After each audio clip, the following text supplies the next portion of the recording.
Yes, hello students, how are you all? I think you have listened my last video of function of 11th class. In this video I will discuss about some graphs. Okay class? You will feel that after this theory that you can do the questions of NCERT and also you can do the question of refreshers. First you solve the NCERT. Those who will take the mathematics first solve the NCERT, then afterwards come on the refresher. So this topic is the function again. I have told about the domain, range, codomain, image, pre-image, each and everything.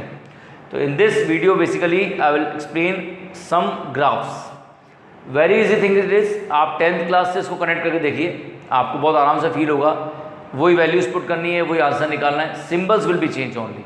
You can see that जैसे इसमें मैंने first function identity function लिखा है.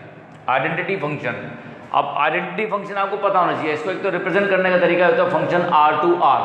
जैसे यहाँ पर n to n है तो natural number to natural number. Function a to b है तो a set to b set. Function c to d है तो c set to d set, like this.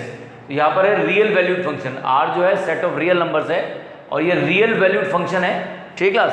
तो function R to R, real number to real number, मतलब हम जो value put करेंगे first वाले सेट से वो भी रियल नंबर होगा और जो सेकंड वाले सेट में जो वैल्यू आएगी वो भी रियल नंबर होगा. जैसे मैंने ये y इज टू fx बताया था मैंने आपको. x का वैल्यू पुट करते हैं और जो आंसर आता है वो y होता है. ठीक क्लास? तो जो x का वैल्यू पुट करते हैं वो तो होता है domain, that is called domain. और जो सेकंड वाले सेट में एग्जिस्ट करता है जो होता है वो होता है रेंज. ठीक क्लास? और सेकंड जो सेट होता है वो कंप्लीट सेट बोलते हैं कोडोमेन. फर्स्ट सेट जैसे यहाँ से वैल्यू आपने पुट किया, मैंने बता दिया आपको ये वाला वैल्यू x का. ठीक है? तो ये जो वैल्यू पुट किया ये तो डोमेन होगा, डोमेन का सेट होगा. इसके जो वैल्यूज आएंगी वो डोमेन का सेट होगा और इससे जो आंसर आएगा पूरा वो आएगा रेंज. ठीक क्लास? अब जैसे ये आपका आइडेंटिटी फंक्शन लिया है मैंने, fx is equal to x, fy is equal to y, fz is equal to z, ft is equal to t, इस टाइप से ले सकते हैं. तो यहाँ पर जो वैल्यू रखोगे आप रियल वैल्यू, तो जो वैल्यू आप रियल वैल्यू यहाँ रखोगे वो वैल्यू यहाँ पर आ जाएगी. जैसे आपने 1 रखा, फंक्शन 0 रखा, जैसे 0 तो फंक्शन 0 0 आ गया. आपने 1 रखा तो 1 आ गया, हाफ रखा तो हाफ आ गया, -1 रखा तो -1 आ गया. सेम वैल्यू आएगी. मतलब यहाँ जो रियल वैल्यू रखोगे वो रियल वैल्यू यहाँ पर आएगी. मतलब यहाँ भी सारी रियल वैल्यू आ गई और यहाँ भी सारी रियल वैल्यू आ गई. मतलब ये डोमेन क्या होगा इसका? All real values, it is called domain. और यहाँ पर जो रेंज क्या होगा वो भी क्या होगा? All real values. Same to same होगी क्योंकि जैसे मान लो आपने 0 रखा तो 0 का 0 आ गया. ठीक क्लास? तो ऐसे ही वही इसमें इमेज में प्री इमेज में आ जाएगा. तो वो तो बात की बात है कि इमेज प्री इमेज का उसको तो मेनली 12th क्लास में आता है. बेसिकली 11th में हमने अब जैसे ये बनाया हमने ग्राफ, तो ग्राफ को आप देख सकते हैं क्लास. इसमें 0 0 1 1 2 2 3 3 4 4 -1 -1 -हाफ -2 लाइक दिस. तो ये पूरा स्ट्रेट लाइन आया पासिंग थ्रू द ओरिजिन. तो ये ग्राफ पूछ सकता है एग्जाम में, डोमेन और रेंज पूछ सकता है. इसके अंदर बेसिकली इससे ज़्यादा कुछ नहीं पूछता. Domain and range is real number, R for real number, set of real numbers. क्योंकि मैंने बता दिया आपको ये जो फंक्शन है वो कहाँ से कहाँ तक है? Real number to real number में. तो जैसे आप रियल नंबर रखेंगे वही वैल्यू यहाँ पर आ जाएगी. तो इस टाइप से इसको ऐसे ही बता सकते हैं. जैसे इस टाइप से बताया था मैंने आपको, real number to real number, 0 पे 0 आ जाएगा, 1 पे 1 आ जाएगा, 2 पे 2 आ जाएगा, लाइक दिस. Okay class? तो बेसिकली हमें ये चीज़ याद करनी है. तो ग्राफ का जो ये वाली चीज़ ग्राफ याद करना है और ये आपको डोमेन और रेंज लर्न करना है. और लर्न करने की जरूरत भी नहीं है. ये देख लीजिए fx इक्वल टू x, ये आइडेंटिटी फंक्शन है. वैल्यू डालते जाइए, आंसर सेम आ जाएगा. नेक्स्ट है कांस्टेंट फंक्शन. अब आपने 10th पे पढ़ा हुआ है. x equal to 5, y equal to 5, z equal to 5, t equal to 5, कुछ भी ले सकते हैं क्लास. बाकी वैसे तो बेसिकली x और y से लेते हैं. तो x equal to 5, y equal to 5. तो किस टाइप से हम सॉल्व करते हैं इसको? जैसे कांस्टेंट फंक्शन में function r to r, y equal to fx equal to c. जैसे मैंने लिया fx इक्वल टू 5, तो आप यहाँ पर x का कोई सा वैल्यू पुट करो, 1 2 -1 -2 -3 -हाफ, आंसर 5 ही आएगा. Answer will be 5. इसका मतलब क्या? What is the meaning of this thing? कि यहाँ जो x का वैल्यू पुट कर रहे हैं वो तो है रियल नंबर, ये तो है real number, r for real number. तो डोमेन क्या हो गया इसका? Real number. लेकिन जो रेंज आ रहा है वो क्या आ रहा है? सिंगल सी आ रहा है. तो ये देखो मैंने क्या लिखा, डोमेन तो r है, रेंज सॉरी डोमेन तो है रियल नंबर और रेंज है सिंगलटन सेट. सिंगलटन सेट बोलते हैं क्लास को. अगर सिंगल एलिमेंट है तो सिंगलटन सेट बोलते हैं. 2 से ज़्यादा एलिमेंट है, 2 या 2 से ज़्यादा एलिमेंट है तो कंपाउंड सेट बोलते हैं. ठीक है? तो रेंज हो गया इसमें ये कर्ली ब्रेसेस ऑफ सी, मतलब ओनली जैसे 5 है तो ओनली 5 आएगा, 3 है तो ओनली 3 आएगा, 7 है तो ओनली 7 आएगा, -1 है तो -1 आएगा। और ये ग्राफ इस टाइप से बनेगा। कैसे? जैसे 1 रखा तो 5 आया, जैसे यहाँ 1 पे 5, 2 पे 5, 3 पे 5, -½ पे 5, -1 पे 5, ऐसे करते कि लाइन जो है पैरेलल टू एक्स एक्सिस बन जाएगी। तो ये आपको समझना है। और बेसिकली मैंने बताया ना, ये जो आपको मैंने ये जो बॉक्स बनाया क्लास, इसी को लर्न करना है कि कौन सा फंक्शन है, उसका सिंबल क्या है, उसका ग्राफ क्या है, उसका डोमेन क्या है, उसका रेंज क्या है, बस यही चीज़ें पूछ जाएंगी। पॉलिनोमियल फंक्शन, पॉलिनोमियल से आपने पढ़ा था 9-10 में। पॉलिनोमियल जैसे quadratic polynomial, cubic polynomial, biquadratic, वो डिपेंड किस पे करता है? पावर्स पे करता है। Highest power, highest degree of the variable.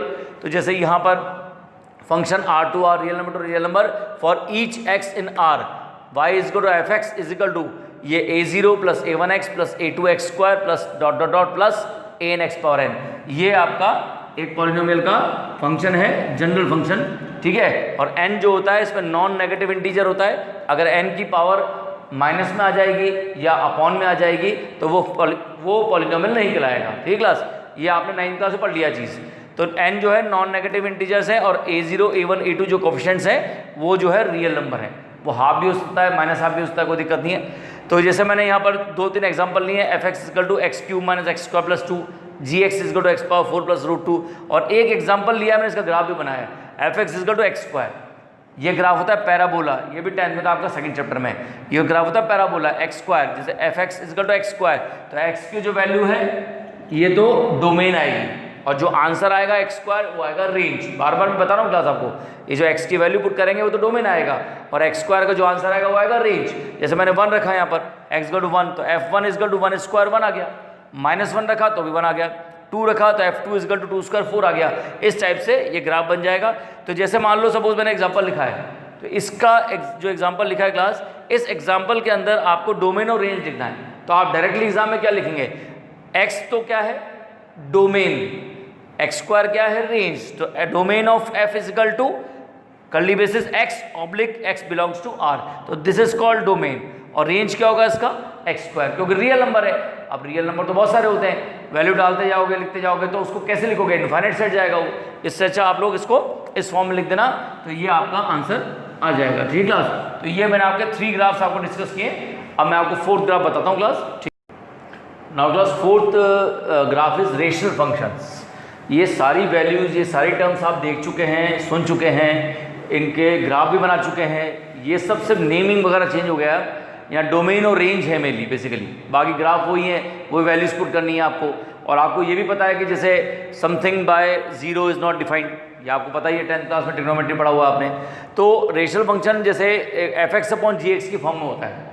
तो fx and gx are the polynomials, कुछ भी दे दिया एग्जाम में, fx and gx are polynomial और function of x defined in a domain where gx not equal to 0. Concentrate on this thing class. gx not equal to 0 मतलब value 0 अगर हो गया नीचे वाला तो something bye 0 is not defined. तो ऐसे ही इसको मैंने शो किया है। रेशनल फंक्शन जैसे मैंने fx इक्वल टू 1/x लिया, तो फंक्शन R2R होता है, अभी बता रहा था मैंने R2R। यहाँ पर क्या लिखा है? R minus set of 0 to R। ये 0 को क्यों इन्वॉल्व नहीं किया? वाई? बिकॉज बता दिया मैंने आपको, 0 को इन्वॉल्व करेंगे तो समथिंग बाय 0 क्या आ जाएगा? Not defined.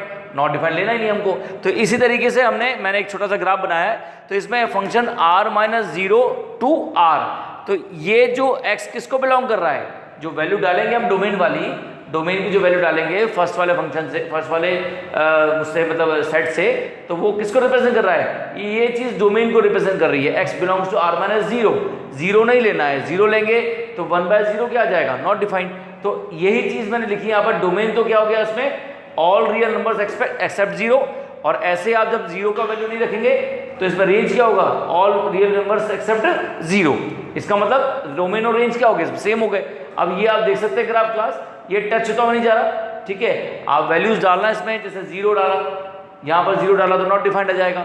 0 पे नॉट डिफाइंड मतलब टच नहीं हो रहा है, ठीक है। उसके बाद 1 डाला तो 1 पे 1 आ जाएगा, 2 डाला तो 2 पे 1/2 आ जाएगा। इस टाइप से ये ग्राफ बनेगा और इसको आपको टच नहीं करना है। इस ग्राफ को आप एक बार एनसीईआरटी भी देखना, इसमें आपको पता लग जाएगा अच्छे से। तो ये जो रेशनल फंक्शन ग्राफ है इस टाइप से बनेगा। और ऐसे ही इसमें जैसे ये सिग्नम फंक्शन, ये मॉडुलस फंक्शन, अब ये चीज़ बहुत इंपॉर्टेंट है आपके 12th के लिए भी। The modulus function. जैसे मॉड एक्स को बोलते थे एब्सोल्यूट वैल्यू, पर यहाँ पर द मॉडुलस फंक्शन बिल्कुल सेपरेट है, f x is equal to mod x. इसमें आपको ये डेफिनेशन आपको 12th तक लर्न करना है। जैसे एफ एक्स की वैल्यू जब मॉड एक्स को ओपन करेंगे तो x greater than equal to 0 के लिए तो प्लस एक्स रहेगी और x लेस देन 0 के लिए माइनस एक्स लेंगे। मतलब 0 से बड़ी वैल्यू अगर रखनी है तो मॉड एक्स को ओपन करके x लिख दिया, और 0 से छोटी वैल्यू रखनी है तो ये वाला फंक्शन यूज़ करेंगे। तो इससे क्या होगा, आपका ग्राफ इस टाइप का बनेगा, वी शेप का ग्राफ जो बनेगा। जैसे आपने 0 से बड़ी वैल्यू रखी, जैसे 0 रखा तो 0 पे 0 आ गया, ये 0 पे 0 आ गया। 1 रखा तो 1 पे 1 आ गया, 1 पे 1 आ गया। 2 पे 2 आ गया, 2 पे 2 आ गया। तो इस टाइप से ग्राफ बन गया। और अब आपने जैसे x लेस देन 0 है, लेस देन 0, अब ये भी अपर क्यों जा रहा है, लोअर क्यों नहीं जा रहा?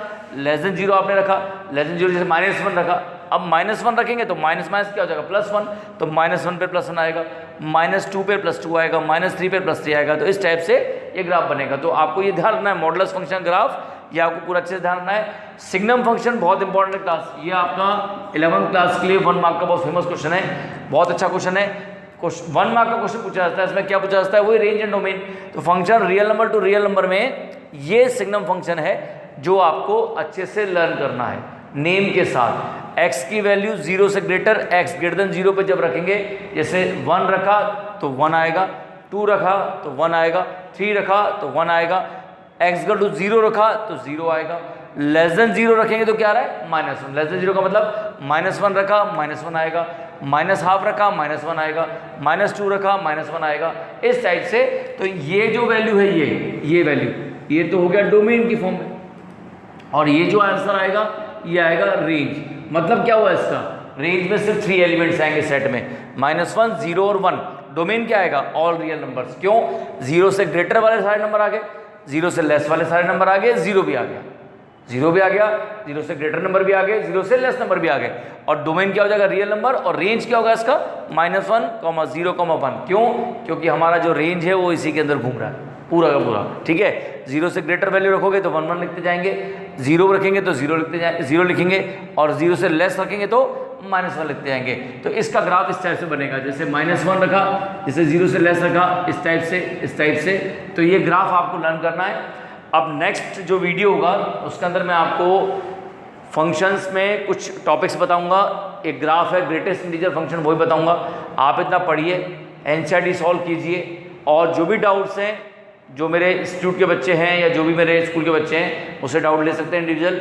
और बाकी जो व्यूअर्स देखेंगे इसको, अगर कोई डाउट हो आपको तो पूछिए। मैं हर टॉपिक का वीडियो डालूंगा जो मेन टॉपिक्स हैं, जैसे 11th में straight line, corner section, 3D, limits and derivative, ये सारे वीडियोस में डालूंगा।